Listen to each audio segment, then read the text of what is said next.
जय श्री राम मित्रों। श्लोक संख्या 64। मुझे अपना स्थान बदलना पड़ा क्योंकि जहाँ छत पर मैं वीडियो बनाती हूँ वहाँ बंदर हैं और काफ़ी देर हो गई, जा ही नहीं रहे बंदर। श्लोक संख्या 64।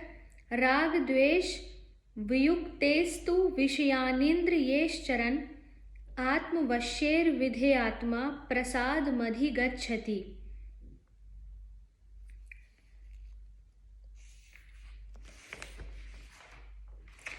इसका अर्थ है कि अपने अधीन किए हुए अंतःकरण वाला साधक अपने वश में की हुई राग द्वेष से रहित इंद्रियों द्वारा विषयों में विचरण करता हुआ अंतःकरण की प्रसन्नता को प्राप्त होता है।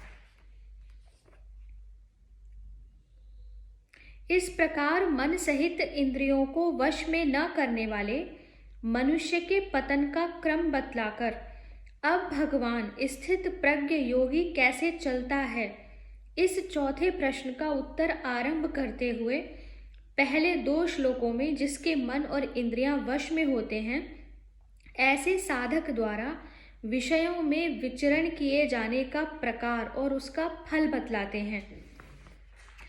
यहाँ प्रश्न है कि तू पद का क्या भाव है। श्लोक है ना, राग द्वेष वियुक्तेस्तु तू। इसका उत्तर है कि पूर्व श्लोकों में जिसके मन इंद्रिय वश में नहीं हैं, ऐसे विषय मनुष्य की अवनति का वर्णन किया गया, और अब दो श्लोकों में उससे विलक्षण जिसके मन इंद्रिय वश में किए हुए हैं, ऐसे विरक्त साधक की उन्नति का वर्णन किया जाता है। इस भेद का द्योतक यहाँ तू पद है। दूसरा प्रश्न है, विधेयात्मा पद कैसे साधक का वाचक है। उत्तर है, जिसका अंतःकरण भली भांति वश में किया हुआ है, ऐसे साधक का वाचक यहाँ विधेयात्मा पद है। तीसरा प्रश्न है, ऐसे साधक का अपने वश में की हुई राग द्वेष से रहित इंद्रियों द्वारा विषयों में विचरण करना क्या है। इसका उत्तर है, साधारण मनुष्यों की इंद्रियां स्वतंत्र होती हैं, उनके वश में नहीं होती। उन इंद्रियों में राग द्वेष भरे रहते हैं। इस कारण उन इंद्रियों के वश में होकर भोगों को भोगने वाला मनुष्य उचित अनुचित का विचार न करके जिस किसी प्रकार से भोग सामग्रियों के संग्रह करने और भोगने की चेष्टा करता है और उन भोगों में राग द्वेष करके सुखी दुखी होता रहता है, उसे आध्यात्मिक सुख का अनुभव नहीं होता। किंतु उपयुक्त साधक की इंद्रियां उसके वश में होती हैं और उनमें राग द्वेष का अभाव नहीं होता। कैसा साधक? जिसने अपनी इंद्रियों को वश में किया हुआ है। चूंकि उसकी इंद्रियां वश में है तो उसे राग द्वेष का भी अभाव है। वह अपने वर्ण आश्रम परिस्थिति के अनुसार योग्यता से प्राप्त हुए भोगों में बिना राग द्वेष के विचरण करता है। उसका देखना सुनना, खाना पीना, उठना बैठना, बोलना बतलाना, चलना फिरना, सोना जागना आदि समस्त इंद्रियों के व्यवहार नियमित और शास्त्र विहित होते हैं।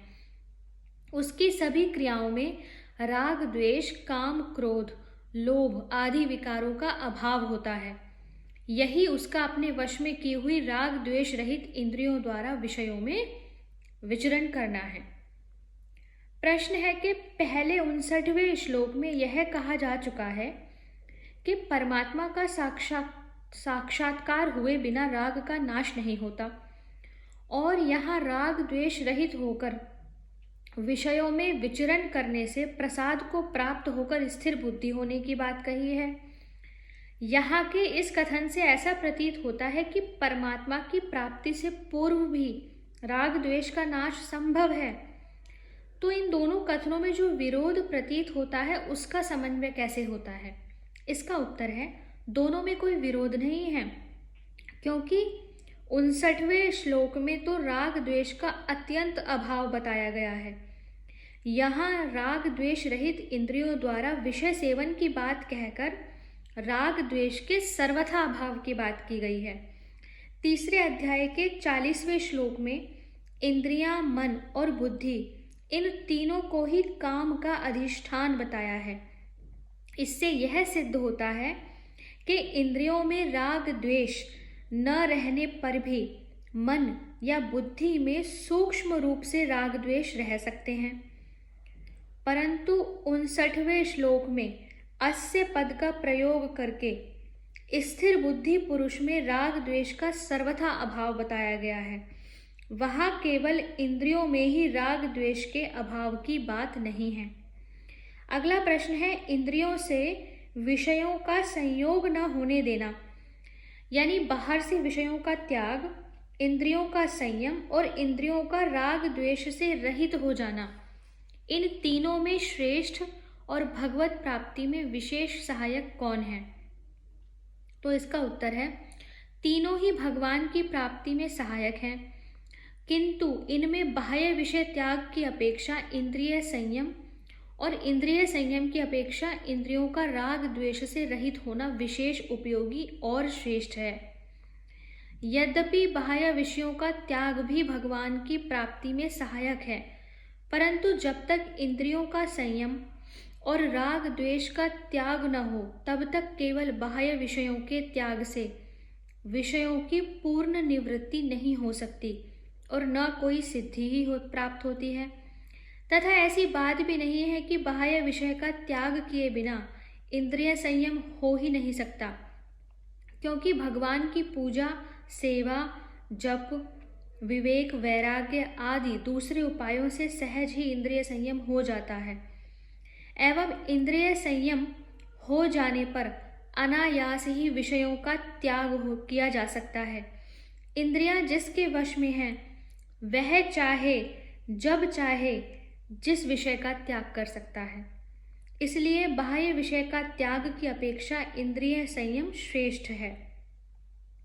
इस प्रकार इंद्रिय संयम भी भगवत प्राप्ति में सहायक है, परंतु इंद्रियों के राग द्वेष का त्याग हुए बिना केवल इंद्रिय संयम से विषयों की पूर्णतया निवृत्ति होकर वास्तव में परमात्मा की प्राप्ति नहीं होती। और ऐसी बात भी नहीं है कि बाह्य विषय त्याग या इंद्रिय संयम हुए बिना इंद्रियों के राग द्वेष का त्याग हो ही नहीं सकता। सत्संग, स्वाध्याय, विचार द्वारा सांसारिक भोगों की अनित्यता का भान होने से तथा ईश्वर कृपा और भजन ध्यान आदि से राग द्वेष का नाश हो सकता है। और जिसके इंद्रियों के राग द्वेष का नाश हो गया है उसके लिए बाह्य विषयों का त्याग और इंद्रिय संयम अनायास अपने आप ही होता है। जिसका इंद्रियों के विषयों में राग द्वेष नहीं है वह पुरुष यदि बाह्य रूप से विषयों का त्याग न करे तो विषयों में विचरण करता हुआ ही परमात्मा को प्राप्त कर सकता है। इसलिए इंद्रियों का राग द्वेष रहित होना विषयों के त्याग और इंद्रिय संयम से भी श्रेष्ठ है। राग द्वेष जब हमारे अनुकूल कोई स्थिति होती है तो मन में एक सुख की अनुभूति, जब हमारे प्रतिकूल स्थिति तो मन में एक विषाद की स्थिति, ये राग द्वेष है। अगर ये राग द्वेष नहीं है तो मनुष्य किसी भी विषय को भोगेगा। हो सकता है कि वो अपनी पसंद का ही काम कर रहा है पर वो अंदर से संभाव स्थिति में है। हो सकता है कि वो ऐसा काम कर रहा है जो उसे ना पसंद है, तब भी वो अंदर से संभाव की स्थिति में है, क्योंकि ना तो वो अनुकूल से आ सकते हैं ना वो प्रतिकूल से आ सकते हैं। ऐसा पुरुष ही परमात्मा को प्राप्त हो सकता है। प्रश्न है, प्रसादम पद यहाँ किसका वाचक है? वश में की हुई इंद्रियों द्वारा बिना राग द्वेष के व्यवहार करने से साधक का अंतःकरण शुद्ध और स्वच्छ हो जाता है। इस कारण उसमें आध्यात्मिक सुख और शांति का अनुभव होता है। उस सुख और शांति का वाचक यहाँ प्रसादम पद है। इस सुख और शांति के हेतु रूप अंतःकरण की पवित्रता को और भगवान के अर्पण की हुई वस्तु अंतःकरण को पवित्र करने वाली होती है। इस कारण उसको भी प्रसाद कहते हैं। परंतु अगले श्लोक में उपयुक्त पुरुष के लिए प्रसन्न चेतस पद का प्रयोग किया गया है। अतः यहाँ प्रसादम पद का अर्थ अंतःकरण की आध्यात्मिक प्रसन्नता मानना ही ठीक मालूम होता है। ये श्लोक बहुत क्लिष्ट हैं, बहुत गहरे हैं, इसलिए मैं कोशिश कर रही हूँ कि 1 या 2 ही पढ़ूँ। श्लोक संख्या 65 आगे की वीडियो में पढ़ेंगे। हरे कृष्णा।